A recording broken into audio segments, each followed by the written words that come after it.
Hello, welcome back. This is the second part of the webinar talking about the new Comprehensive Local Needs Assessment for Perkins 5. For this part of the webinar, we would encourage you to print out a copy of the Comprehensive Local Needs Assessment, the CLNA, to have it with you for reference as we go over each part of the CLNA. So Part A really talks about evaluating the student progress. What the law says about evaluating this, that students in each CTE program perform acceptably on federal accountability indicators in comparison to non-CTE students. So on this indicator, this page, you are evaluating all of your CTE participants, okay, not just concentrators in this. We want to look at our special populations that are in CTE.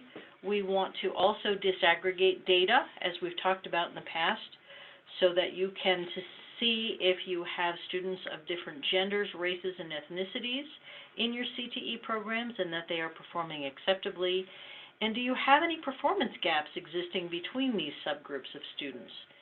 There are CTE programs where special populations are performing above average. Is that true in your school? There are CTE programs where special populations are performing below average. Is that an indicator in your school?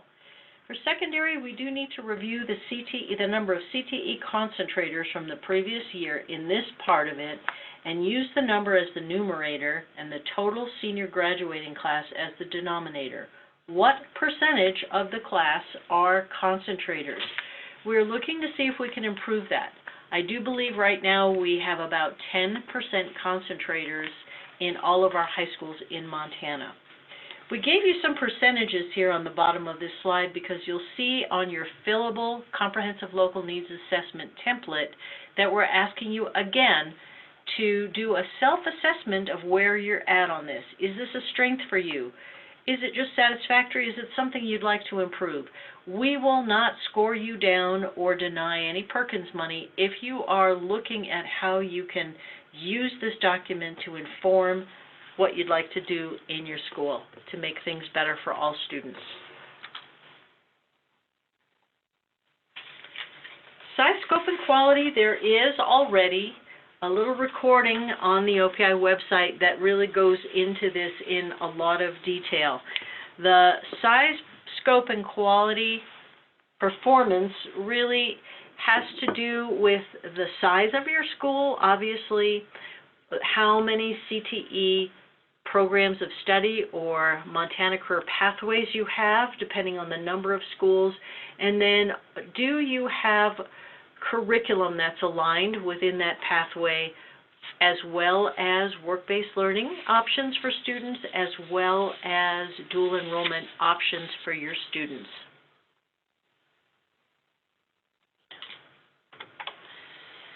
Part B2 is looking at labor market alignment. The law does require an analysis of how CTE programs are meeting workforce needs and provides eligible recipients with multiple ways to demonstrate labor market demand from a combination of state and local resources. We'd like you to think, do programs align, do our current CTE programs align with high skill, high wage, and in-demand occupations? And while they might not meet all three of those elements, are they meeting at least two of the three of those elements? This is talking about training beyond high school as well. What kind of access is happening beyond the high school measure? There is no right or wrong answer we want you to know when it comes to determining what programs meet those elements within your Comprehensive Local Needs Assessment. This is locally decided within the CLNA work, and there's a lot of common sense involved with this, along with looking at labor market data.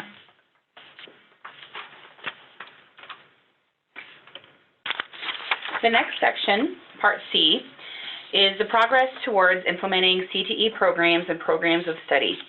This evaluation should be both a backward and forward-looking review of the programs and programs of study offered. Questions to ask yourselves include, how do CTE programs intersect? How do all courses offered align with a program of study? How do all CTE courses offered align with a program of study? Are students being retained in the same programs of study within CTE, or are they moving around a lot with no continuity.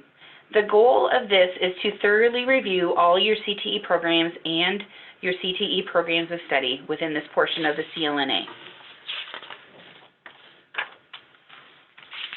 Part D refers to recruitment, retention, and training of faculty and staff. Yes, there are some things that we do on the OPI at the state level. We do want you to know that we are looking at our Class 4 endorsements right now to make things perhaps a little smoother or rigorous in getting your teachers up to speed right away. But what the law says here is eligible recipients must evaluate their current and future recruitment, retention, and professional development needs. This may require a root cause analysis of teacher and other professional shortages.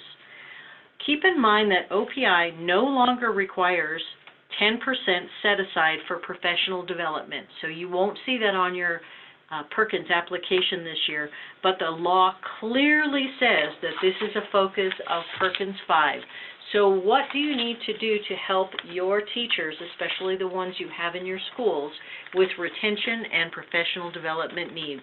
Perhaps this also needs to be part of helping teachers look at strengthening their curriculum. Maybe there's a different focus you want to take.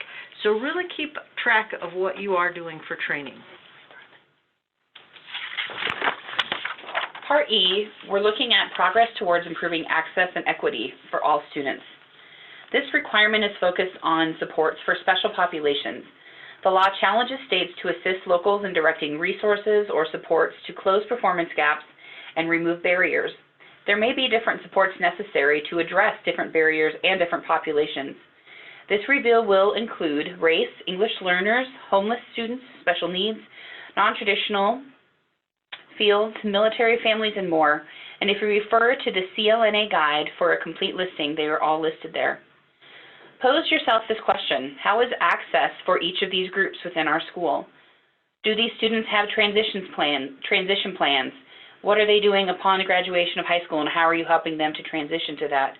These are very important conversations to have while looking at everything within CTE within the CLNA work.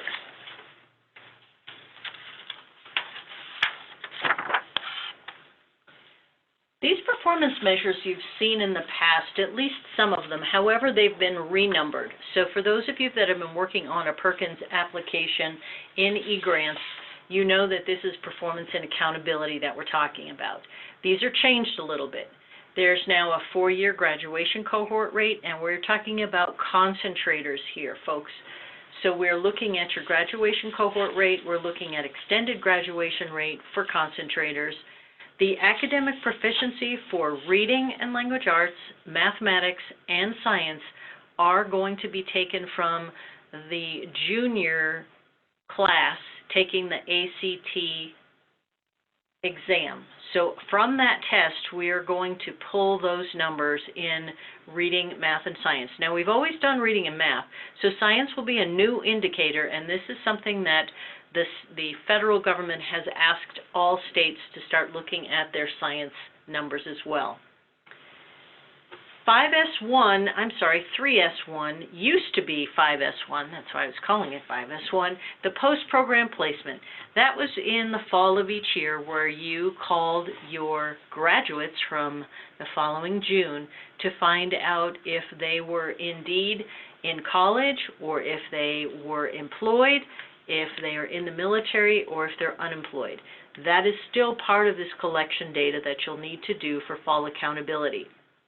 Non-traditional program concentrator, we had that indicator as 6S1 and 6S2 in Perkins 4. This is now just one non-trad program concentrator. So we aren't looking for participants anymore. This is just a concentrator number. If you need help on determining what programs that actually works in, please feel free to call one of the specialists. Some of the newer indicators that we've been asked to do from the Office of Career and Technical Education, OCTE, is 5S2 attained post-secondary credits, and 5S3 participated in work-based learning. We had an option of 4 of these indicators to select from, and the State Advisory Board for Perkins 5 did suggest and ask that we use 5S2 and 5S3. So attained post-secondary credits, that's why we have this emphasis in your schools on whether you have the opportunity to offer dual credit. It doesn't mean that you have to necessarily teach a dual credit in your school, but do your students have the opportunity to take the class online, and is it in their program of study? Is it in their Montana Career Pathway? As far as students participating in work-based learning, this is another big one. We realize that in this first transition year into Perkins 5 that most schools probably will not have an answer to this question right now. Please don't be alarmed at this. We will be doing another webinar giving you more suggestions on how work-based learning is handled across the state or even in different states. I do want you to keep in mind that we really aren't just talking about career exploration here. That's just good CTE policy. But this is having students have this experience in work-based learning. Thank you for listening to our webinar today on more details of the Comprehensive Local Needs Assessment. This has been Megan Vincent and Renee Erlinson with the OPI CTE Division. And if you have any additional questions, please contact your Perkins liaison. We are all listed on the screen there, and we would like to say happy CLNA.